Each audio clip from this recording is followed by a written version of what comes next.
I'm going to talk about Australian National Airways. October this year actually marks the 60th anniversary of the demise of ANA, which was Australia's major domestic airline between the 1930s and the 1950s.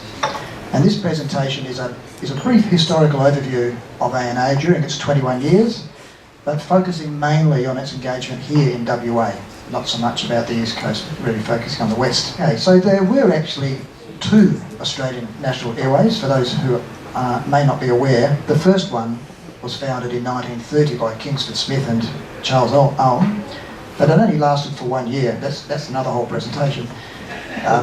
Number two was the one we're talking about today, which was the Australian National Airways. That was founded in 1936 from the merger of Hollyman's Airways and Adelaide Airways. This is, don't worry, I'm not going to go through every single item here, but this is just an overview of the family tree for Australian National Airways. The most important ones are those that have got the red circle around them. Essentially, ANA was formed from the merger of Adelaide Airways and Hollyman's Airways in 1936. Adelaide Airways was owned by the Adelaide Steamship Company and had only just bought Norman Brealey's West Australian Airways only a few months before, had recently, prior to its sale to Adelaide, had recently lost its Northwest Mail contract to MMA 2 years earlier, and was struggling with its existing Perth-Adelaide mail route, mainly due to a reduction in the government subsidies, the Depression, and the forthcoming Empire Airmail scheme, which was going to take some of their mail away from them. Plus it needed more company. So I think Brealey was quite happy to sell to Adelaide Airways. Hollyman's Airways was descended from the Tasmanian Aerial Service Company, owned by the Hollyman and other shipping interests from Tassie and elsewhere. It was started by two brothers, Ivan Hollyman and Victor Hollyman. Ivan eventually became MD of Managing Director of ANA upon its formation. Airlines of Australia was the other party that joined ANA later on.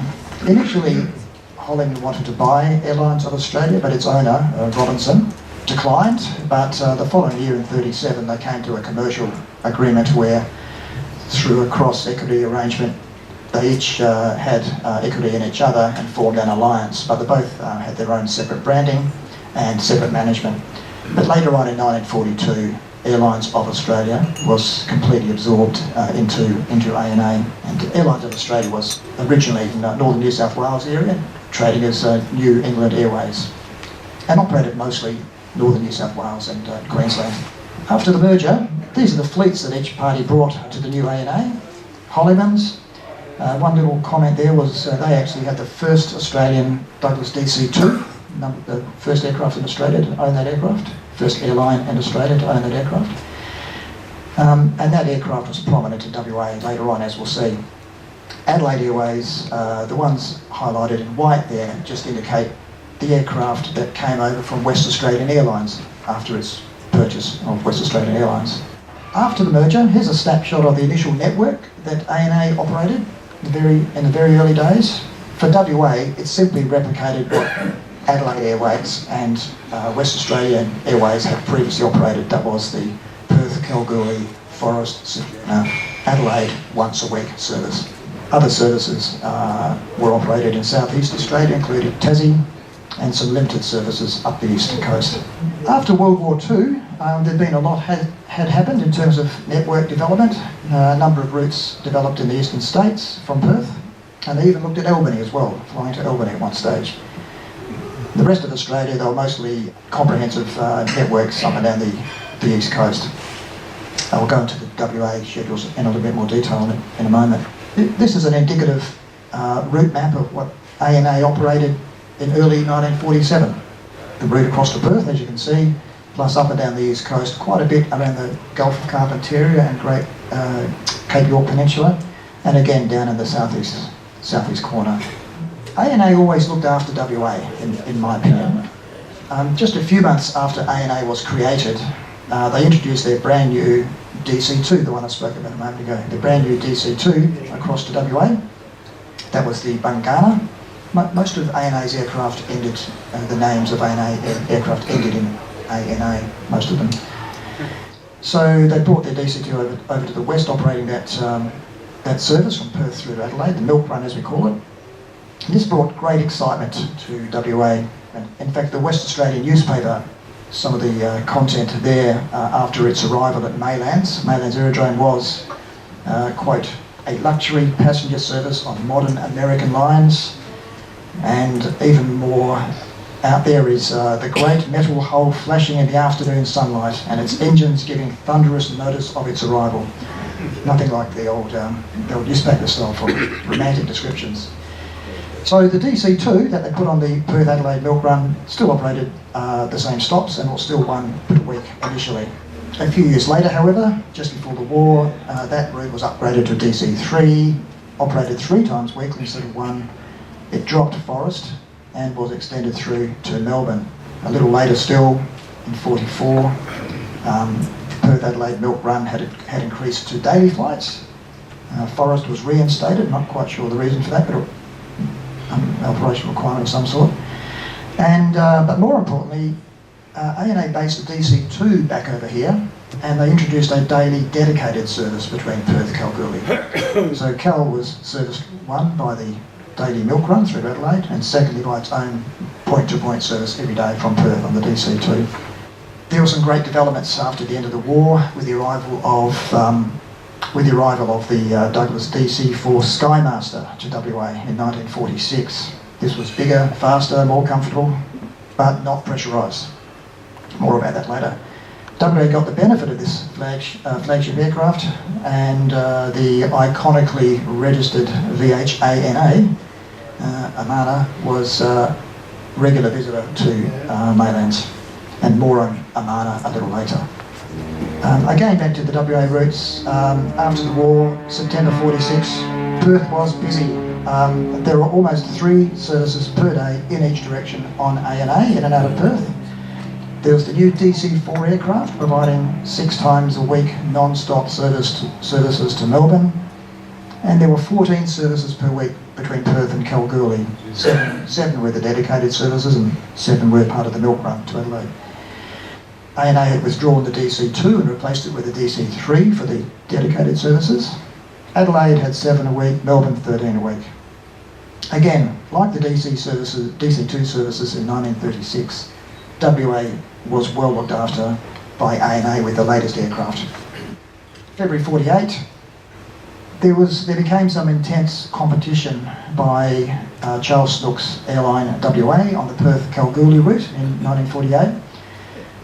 And while the ANA DC3 to Kalgoorlie was a more attractive aeroplane to passengers, there was some on-again, off-again competition between both carriers. The upshot of it all was that in the end, Airlines WA actually held the Perth-Kalgoorlie market, but they worked in cooperation with ANA. I'm not quite sure what Trade Practices Commission would say about that these days, but back then that's what happened. October 53, there were no more milk runs between Perth and Adelaide. It was purely a DC4 service daily from Perth to eastern capitals, except unusually 1 flight a week westbound called in at Kalgoorlie, as you can see from the map. Only in the westwards direction and only once a week. As far as I can understand, trying to understand why that happened, it seems to have been some sort of notional link for Kalgoorlie people to connect to its eastern state services ex-Perth. But perhaps there's more to it I'm not aware of. In the meanwhile, Airlines WA, Charles Snooks, they continue to shuffle passengers to and from Kalgoorlie from Perth, I think twice a day, every day of the week. Some more big news. In the mid-50s, the DC6 arrived. There's a whole story about that too, which I'll come to. So again, ANA has a history of supporting WA with its newer aircraft, the DC2, the DC3, the DC4, and now the DC6. So the DC6 was bigger still, better, more comfortable and pressurised. Big thing back then, pressurised aircraft arriving on WA soil. And here it is. There was a daily DC6 Sky Chief, as they called it, service between Perth and Adelaide and Melbourne. The flight schedule remained more or less similar to this for the next couple of years until ANA's demise. Albany. ANA never actually flew to Albany, but they tried to. They applied to the WA State Transport Board to get a licence to operate the route. not an aeronautical licence, but like a commercial government licence, which is interesting. I mean, nowadays, other than some smaller destinations, airlines don't have to ask the state government to fly somewhere in terms of regulation, except for smaller locations. For example, in WA to this day now, it's the likes of Albany, Esperance, Derby, Carnarvon and other places that airlines need to be regulated. Better to have two regulated one regulated airline than two airlines competing to each other and going broke and not having anyone. That's the thinking. Moving on to the war years. So with the war years brought the establishment of the Directorate of Air Transport, which was the military organisation that arranged to impress civilian aircraft for military service, and ANA was no exception. Its aircraft were impressed into the RAF's number 8 squadron and mostly undertook reconnaissance and surveillance work around Australia. A lot of ANA staff and crew joined the Defence Forces like most other businesses.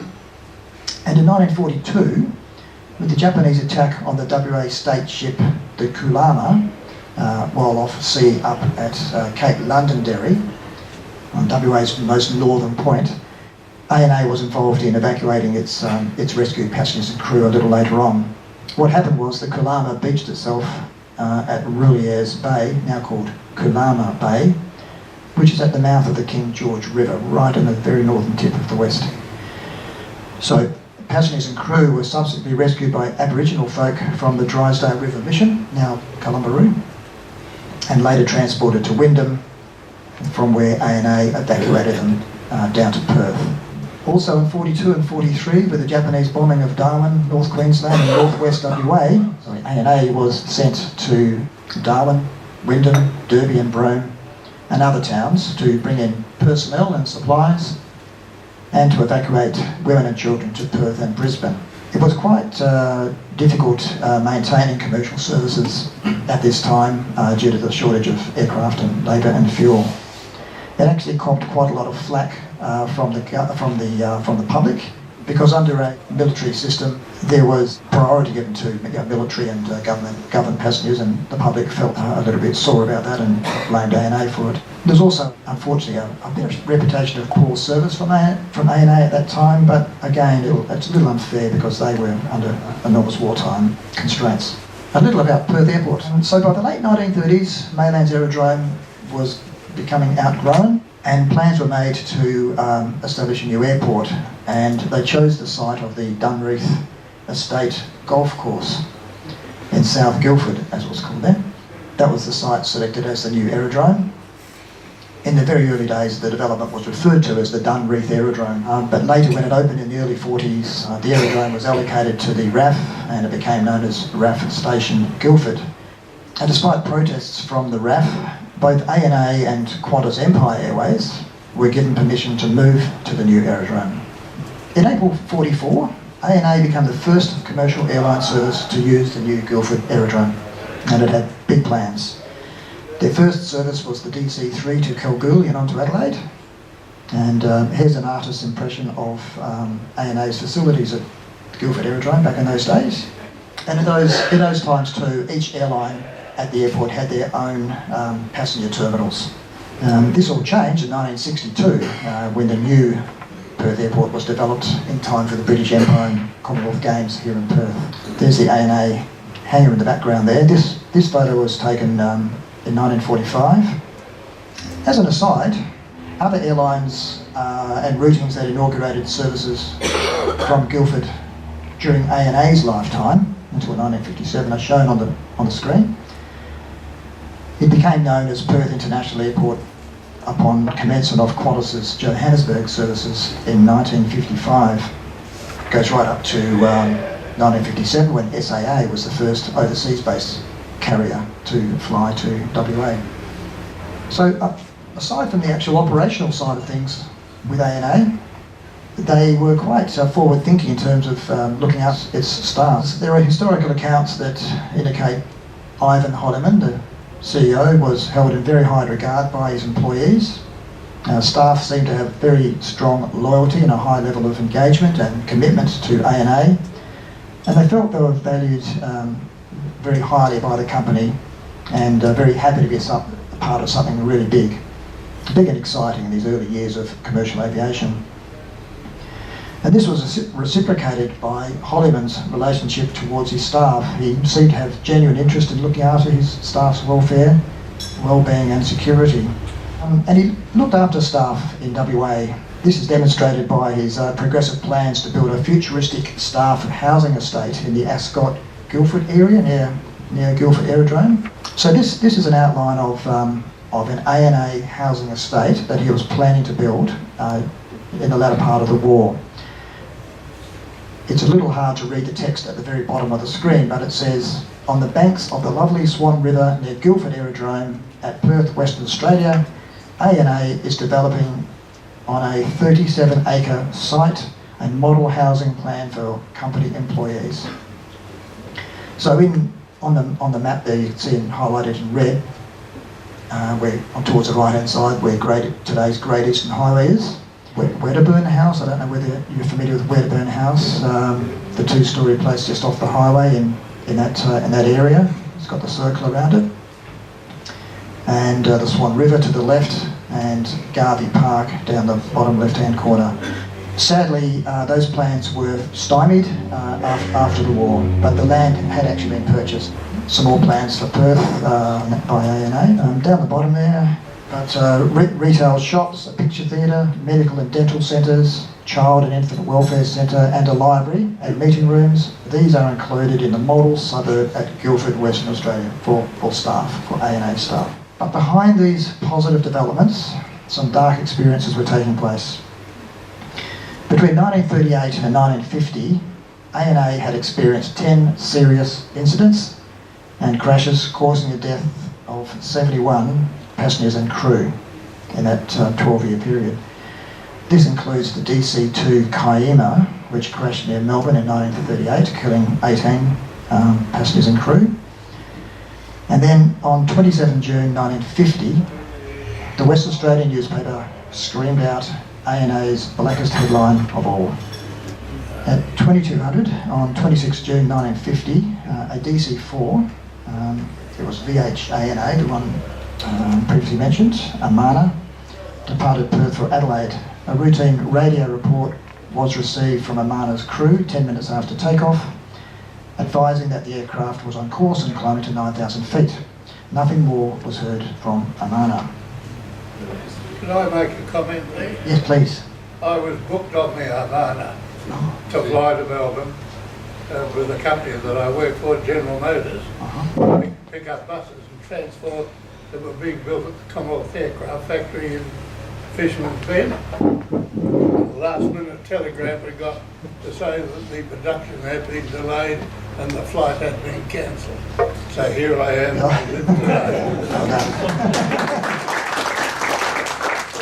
That's fascinating. A huge deal. In fact, to this day, it remains the equal worst Australian commercial aviation disaster. Equal, there's another. The story here was that a TAA Douglas DC-4 that had left Perth 10 minutes after Amana, once airborne, the TAA captain saw a vivid white flash on the horizon directly ahead. He was aware that Amana was overdue on further radio contact, and he alerted the Perth Air Traffic Control and advised the location.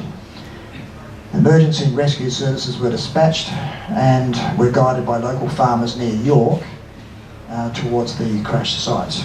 Amana was its flagship aircraft with its iconic registration and was all the advertisements. Interestingly, after the accident, the same photo was actually used for advertising, but they had somehow not photoshopped it. They would have called it trick photography in those days, but they had replaced the registration on the side with A and B instead of A and A, but it's exactly the same photograph. Exactly the same photograph. So overnight, the rescuers reached the site of the appalling devastation and found one survivor, an older gentleman, very badly injured and disoriented.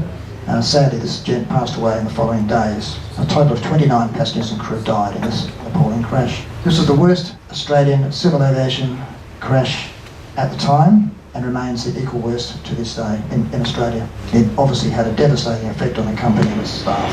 Here's a map of approximately where Amana came down on 26 June, just north of the Great Southern Highway between the Lakes Turnoff and Great Eastern Highway and York, about just more than halfway along on the north side.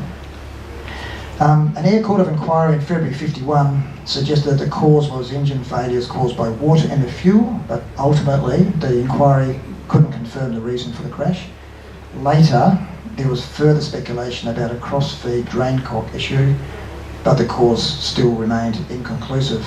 In a further sad episode to this tragedy, the TAA captain who spotted the crash from the air on that fateful night, the one who radioed in, he himself was also killed in a TAA Vickers Viscount air crash in Mangalore, Victoria, 4 years later. A small memorial to the Amana tragedy still sits outside the former Beverley Aeronautical Museum.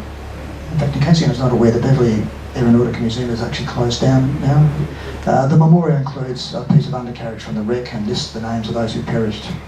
Air beef. In the late 40s, ANA embarked on an innovative WA venture in conjunction with MMA in relation to the beef industry. Until this time, in the northwest Kimberley region of WA, cattle station owners would drove their stock to the meatworks at Wyndham for slaughtering and processing.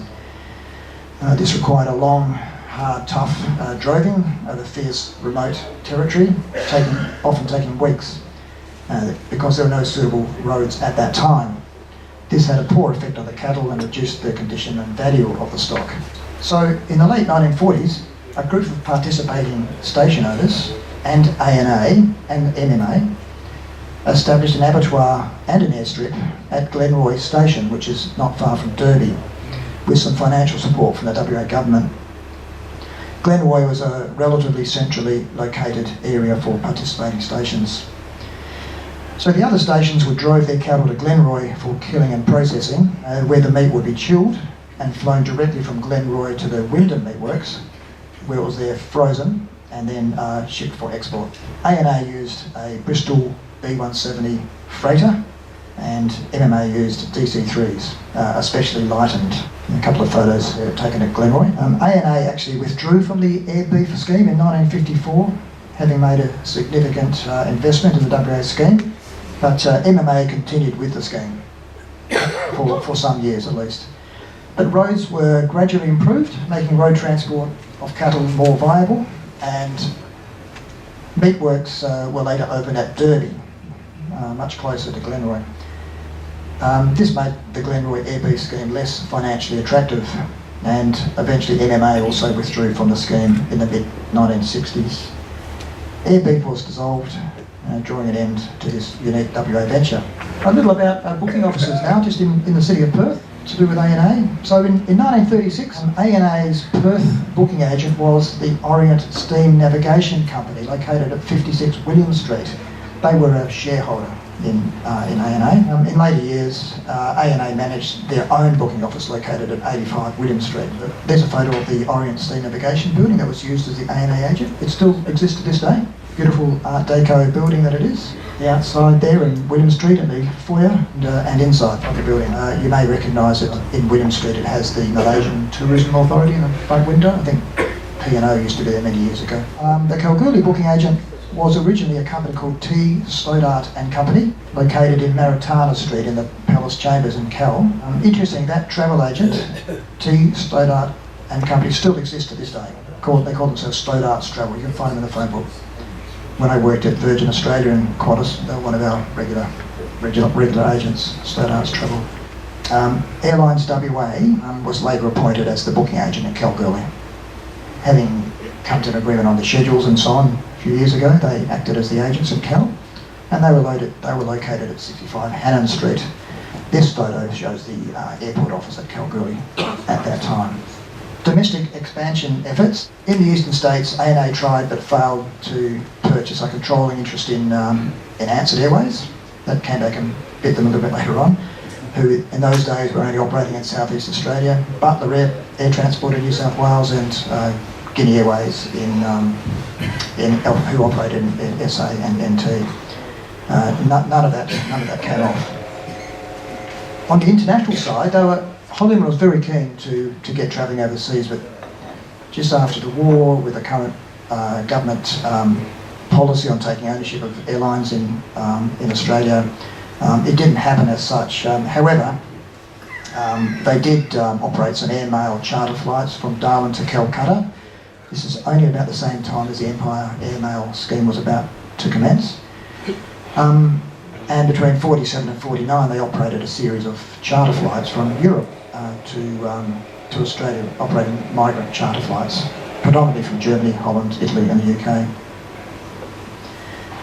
But back in those days, before the government changed the way airlines were structured in Australia after the war, until that time, ANA was very interested in flying overseas. They had some plans to fly to the Netherlands, East Indies, the Solomon Islands, Philippines, the UK, USA, and amazingly, I'm not quite sure of the rationale here, but apparently they also had Vladivostok in the USSR in their sights. I'd love to see the business case for it, but so very keen on operating internationally, but it was never really to be as such. But there were a few dabbling. They tried to get a company called Australian New Guinea Airlines up and running in conjunction with Qantas Empire Airways, but that did not eventuate. But one of the ones that did come to fruition as such was British Commonwealth Pacific Airlines. BCPA was a venture between the Australian, New Zealand and British governments, founded in 1946, and it provided trans-Pacific air services between Australia and North America to offset the dominance of Pan Am on this route. ANA was wet leased to provide aircraft and crew, and it operated from both Sydney and also from Auckland up to Fiji, and then Canton Island, Honolulu, San Francisco and Vancouver for 2 years. BCPA subsequently put their own aircraft on. This was just a gap fill until they got their own fleet organised. But ultimately, BCPA was absorbed into Qantas in 1954. So there was a time there we had 2 international airlines in Australia. Another international link is a shareholding, 35% shareholding in Cathay Pacific Airways, and they provided technical and strategic assistance but didn't actually operate flights. They sold most of their shares in the end to P&O. And Air Ceylon's the other one that ANA was very heavily involved in. Air Ceylon was owned by the Ceylonese government. ANA was wet leased to provide aircraft and crew and manage operations for Air Ceylon for 6 years, while training local staff to take over management of the airline. ANA was wet leased to provide aircraft and crew, and they operated Air Ceylon's DC-4 services, so the aircraft was owned by ANA but operated for Air Ceylon. DC-4 services from Sydney to Darwin, Singapore, Colombo, Karachi, Cairo, Rome and London. So this was a substantial high-profile international air service for Australia and operated by ANA for many years. Here's a map of ANA's international operations for those few years across the Pacific to the USA and Canada, and across Asia, the Middle East and Europe to London, doing contract work for Air Ceylon. They didn't actually fly aircraft to Hong Kong, but they were certainly heavily involved in the management of Cathay Pacific. Towards the end of the war, the Commonwealth Labor government was preparing for post-war reconstruction, and they planned a broad program of post-war changes for the country, one of which was the nationalisation of airlines, which would require a change of the constitution, and therefore there was a referendum. So this referendum was called the Post-War Reconstruction and Democratic Rights Referendum, and it was put to voters in 1944 but was soundly defeated. Interestingly, the state of WA actually was the opposite. It got supported in the West, but the rest of the country wasn't. Further attempts through the parliamentary system failed after High Court rulings. Ultimately, this led in 1946 to the creation of the Australian National Airlines Commission and the establishment of a new government-owned national airline, Trans-Australia Airways, Trans-Australia Airlines, TAA. The Commonwealth Labor government had a strong political agenda to foster intense competition against ANA, and they had clearly articulated this many times. In fact, quoting some parliamentary bits back in those days, Acting Prime Minister Frank Ford, I think Curtin had only just recently died, Frank Ford, he was quoted in Parliament as saying, "The government has decided that a wholly government-owned statutory authority will be formed to take over, operate and maintain all interstate airlines." That's what they wanted. Another quote from Parliament, this one by John Dedman, the Minister for Post-War Reconstruction. "The government is entirely opposed to private monopolies. In my opinion, the present airline operators in Australia have a monopoly of that industry. The conduct of monopoly by a private airline is in effect immoral. This is quoted from Hansa. And lastly, this is Arthur Drakeford, who's the Minister for Civil Aviation. He's quoted in Parliament as saying, the Chifley government decided that something should be done to prevent that monopoly, Australian National Airways, from fleecing the Australian people. So there we go. Some historians suggest that this was driven by the government's deep-seated resentment of the shipping company interests that owned ANA, because they were owned by shipping companies, and strong pressure by the Railways Union to cut competition against the railways. Remember, Chifley is an ex-railway union head, and other political dogma issues. But aside from that, whatever the rationale, the government certainly stacked enormous unfair advantages in TAA's favour and unfair disadvantages against ANA. There is a counterside to this as well in a moment. But these included massive government financial support for TAA despite the post-war austerity environment, government direction that the PMG's, we all remember that, the PMG's airmail contracts go to TAA. It wasn't put out for tender, it was switched to TAA. Government decision that Commonwealth public servants use TAA when flying in government business. Having worked in Qantas for 30-something years and Virgin and stuff, these are huge issues to realise. Government direction that TAA have the first option on any new interstate route developments, but more critically, denial of ANA's request to order the newest generation US-made pressurised Douglas DC-6 aircraft. The government's denial was due to government restrictions on US currency. However, it did allow TAA to purchase US-made pressurised Convair 240s. It took 9 years and a change of government before ANA was finally allowed to buy the DC-6s and offer a competitive and more efficient product. Conversely, some historians criticise Holliman for not purchasing the British-made Vickers Viscount, which is outside the US currency restrictions after the war, as this would have offered a competitive product against TAA's Convairs, although the Viscount was not a long-range aircraft, it was more of a mid-range. Irrespective of the advantages handed to TAA, they were certainly a well-run, profitable and prosperous airline and popular with the travelling public. And whatever the merits in favour of ANA or TAA, the reality was financial harm to ANA and a deleterious effect on ANA's staff. Job security fears increased, employee morale dropped and engagement was damaged. Staff attrition spiralled within ANA. As a side issue, the chairman of the Australian National Airlines Commission, Coles, as from the Coles retail shop, he was the chairman of Australian National Airlines Commission. He had actually offered the TAA's chief executive job to Ivan Holliman on an incredibly generous salary for its day of £10,000 a year in the 1940s. Holliman declined the job. To add to ANA's woes, they suffered from reputational damage in the eyes of the public due to their poor safety record between 1938 and 50, not only the Amana and the Cayenne, but all those other accidents and losses of lives, and also their perceived and sometimes misperceived history of buying out the competitors, because they did buy a lot of airlines, they merged with a lot of airlines, not as many as they wished, but certainly a few. And also they suffered reputational damage from their perceived and misperceived poor customer service record during the war. But arguably this is a bit unfair because it was during the war, the aircraft had been impressed, and there was government-imposed passenger priorities where military and political figures had priority over passenger bookings, and ANA copped the flak for it, seemingly. Plus there were shortages of aircraft, staff, fuel and other resources. So sadly, things came to a very acute head in 1956 when Ivan Holliman suddenly passed away.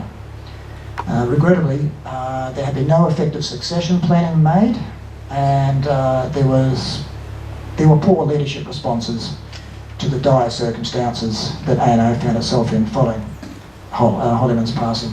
Reg Ansett Airline, the minion that Holliman tried to swallow back in 1938, had been cleverly and boldly increasing its strength in subsequent years and was now the buyer. So, after intense negotiations, Ansett purchased the ailing ANA, and Ansett ANA was born. It should be acknowledged that, irrespective of any failings by Ivan Holliman and the ANA board, they certainly treated Western Australia well. From year one, supporting WA with the then state-of-the-art DC-2, for the milk run services to Adelaide, and its subsequent cutting-edge DC-3, DC-4 and lately the DC-6 aircraft on WA routes. There was no hiving off the new Glamour aircraft purely onto intra-eastern states routes. And we mustn't forget ANA's support for the Kalgoorlie market, its plans for company housing for ANA's staff in Redcliffe, Ascot, Guildford area, its engagement with our Northwest's air beef scheme, and its contribution to the war effort in WA and elsewhere. So we do have a lot, WA has a lot to be grateful to ANA for. So that's nearly it, but before closing, just for interest, if anybody wants to read any more on ANA's history, there's a really good book, The Forgotten Giant of Australian Aviation by Yule, The Forgotten Giant of Australian Aviation. This one's not easy to get, but if you try hard enough you can. Wings of Tomorrow. It was written in about 1944-45, I think. It's a bit like an advertorial for ANA, but very, very interesting reading. So that's it for me. Thank you very much for listening. Thank you. My father, at the outbreak of World War II, applied to join the Air Force and was rejected, so he worked for the Department of Aircraft Production at Maylands.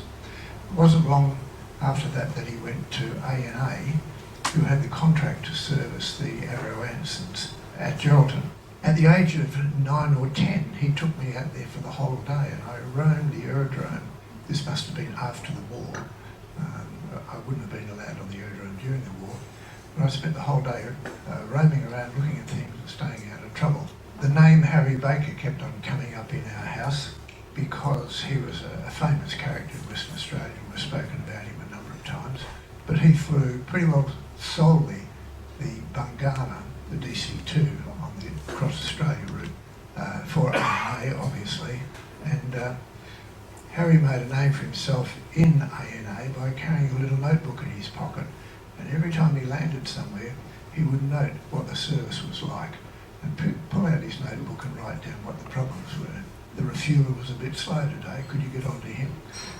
The urn wasn't warm by the time we got to Ceduna. Could you make sure that the person who looks after that gets the urn up and running early so we're not delayed? These little things contributed to the success of Australian National Airways. I flew east in a DC-4 in 1950 to watch some cricket. My parents wanted to watch cricket, and there was Alec Betzer and Lindsay Hassett and the new bloke Neil Harvey, names that were in the team. The flight was such that my parents were sitting in two seats at one side and adjacent them was me, sitting alongside of a gentleman. I said to this gentleman, I started a conversation as a 13-year-old kid sort of thing.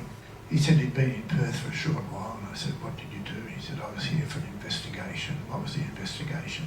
The crash of the Amana aircraft. I didn't sleep all the way from here to there. And so I grew up with ANA being talked about in our house over and over again. So then I come down, join the Aero Club, and I meet Bob Giles. Bob Giles just happened to be the inaugural manager of TAA in Western Australia. And I walk in and say, well, ANA was a great company. My dad never stopped talking about it. He said, that mob of scoundrels. He didn't have a good word to say about them. Going back to 56 or 65, William Street, the P&O building, I used to spend a lot of time out the front of that because it always had a ship about a metre or two long in the window. Does anyone remember the ship in the window? Yeah. And I used to go to town almost just to see that. Okay, so air beef was mentioned, and Jack Fletcher, who used to come to our meetings, the Texan, ended up buying Demco, which was the Derby Meat Company, which was part of the air beef system. And when I was involved in aerial photography, we used Mike Lehman, which was the aircraft converted into a freighter to cart the beef around, so I had an overlap with that. So, Tony, I enjoyed every word you said today, and I had so many links to it that made it more interesting for me, and maybe interesting for other people who had that link all the way through.